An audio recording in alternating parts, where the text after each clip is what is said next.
नकवी साहब ने जो हदीस पढ़ी है मैं आपको उसकी अरबी सुना देता हूँ पहले और फिर अपने बयान की तरफ आता हूँ। सवाल जनाब रिसालत माब से ये हुआ था कि इज़ा हज़रा जनाज़तुन व मजलिस आलिमिन अय्युहुमा अहब्बु इलैक।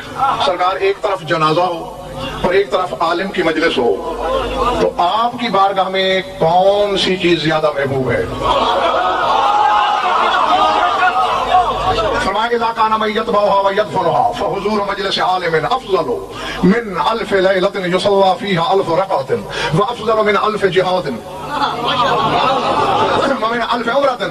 फरमाया अगर जनाजे के साथ कुछ ऐसे लोग हैं जो जनाजा पढ़ भी सकते हैं, उसे दफन भी कर सकते हैं, तो 1000 रातों की वो नमाजें कि एक एक रात में 1000 रकत पढ़ी जाए, आलिम की महफिल ज्यादा अफजल है, 1000 जिहाद से ज्यादा अफजल है, 1000 उम्रे से ज्यादा अफजल है, 12000 खत्मे कुरान से ज्यादा अफजल है। और मैंने ये हदीस इसलिए नहीं सुनाई कि आप मेरी तारीफ करें। सोचिए, जब आलिम की मजलिस 1000 रातों की नमाजों से अफजल है, हुसैन की मजलिस कितनी नमाजों से?